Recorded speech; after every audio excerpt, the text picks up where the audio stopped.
Russell viper. বর্তমান সময় বাংলাদেশের এক আতঙ্কের নাম হচ্ছে রাসেল ভাইপার এবং এই রাসেল ভাইপার নিয়ে মানুষের মাঝে নানান ধরনের গুজব ছড়িয়ে রয়েছে।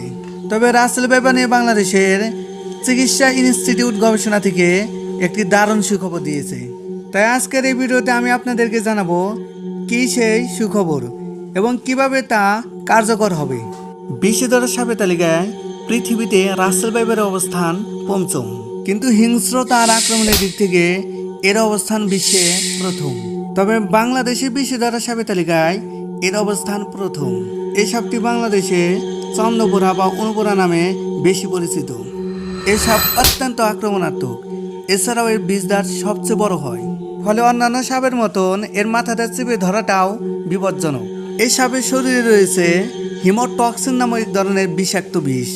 এর ফলে রোগীকে শুধুমাত্র অ্যান্টিভেনাম দিয়ে বাঁচানো যায় না, নিতে হয় আনুষঙ্গিক চিকিৎসাও। কেননা হিমোটক্সিন মানুষের লোহিত রক্তকণিকাকে ধ্বংস করে দেয়, যার ফলে মানুষের দেহের রক্ত জমাট বেঁধে যায়। আর এই কারণে মানুষের হার্ট অ্যাটাক, কিডনি কিংবা ফুসফুসও নষ্ট হয়ে যেতে পারে। এই সাপ এতটাই ক্ষিপ্ত যে 1 সেকেন্ডের 16 ভাগের 1 ভাগ সময়ের মধ্যে কামড়ের সম্পূর্ণ প্রক্রিয়াটি সম্পন্ন করতে পারে। সাপে কামড় দিলে আতঙ্কিত হওয়া যাবে না, নিজেকে শান্ত রাখতে হবে। আর যে জায়গায় কামড় দিবে সেই জায়গাটা নাড়াচাড়া করানো যাবে না। আর যত দ্রুত সম্ভব রোগীকে এমন হসপিটাল নিয়ে যেতে হবে যেখানে ডায়ালাইসিসের সুব্যবস্থা রয়েছে। পৃথিবীতে সাপের কামড়ে যতগুলো মানুষ মারা যায়, এর ভিতর 1/4 বেশি মানুষ মারা যায় বিষধর রাসেল ভাইপারের কামড়ে। এই জন্য রাসেল ভাইপারকে বলা হয় কিলার মেশিন। এটি একমাত্র বিষধর সাপ যা ডিম না দিয়ে সরাসরি বাচ্চা দিয়ে থাকে এবং প্রতিবার জন্ম দেয় 40 থেকে 50টি পর্যন্ত বাচ্চা। আবার কখনো কখনো এটি 80টি পর্যন্ত বাচ্চা দেওয়ার রেকর্ড রয়েছে।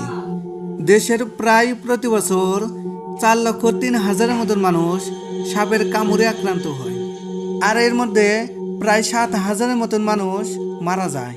সাপের কামড়ে যে সমস্ত মানুষ মারা যায় এর ভিতর 95% মানুষই গ্রামীণ অঞ্চলের। তবে নারীদের তুলনায় 9.4% বেশি পুরুষ সাপের কামড়ের ঝুঁকিতে থাকে। সাপের কামড়ের পর প্রথম 100 মিনিট খুবই গুরুত্বপূর্ণ।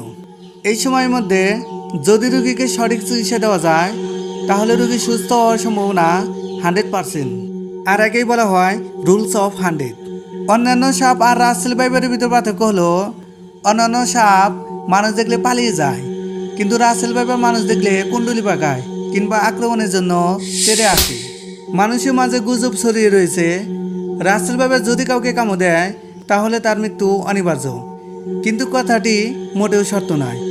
যদি রোগীকে সঠিক সময়ে সঠিক চিকিৎসা দেওয়া যায় তাহলে রোগী সুস্থ হওয়ার সম্ভাবনা 100%। তবে সবচেয়ে চিন্তার বিষয় হচ্ছে বাংলাদেশে প্রায় এই সাপ বিলুপ্ত হয়ে গেছিল, কিন্তু হঠাৎ করে কেন এই সাপের পরিমাণ এত বেড়ে গেল তা নিয়ে গবেষণা চলছে। আর এই সাপটি দেখলে বিশ্লেষকরা 10 ফুট দূরত্ব যাওয়ার পরামর্শ দিয়েছে। আর সবচেয়ে খুশির খবরটা হচ্ছে এই সাপ কখনো কাউকে নিজে থেকে আক্রমণ করে না, যদি কেউ তাকে ডিস্টার্ব করে তবেই তাকে আক্রমণ করে। সো ভিউয়ার্স, যদি ভিডিওটা ভালো লাগে তাহলে অবশ্যই লাইক, কমেন্ট এবং চ্যানেলটি সাবস্ক্রাইব করতে ভুলবেন না। সুস্থ থাকুন, ভালো থাকুন, দেখা হবে অন্য একটি ভিডিওতে।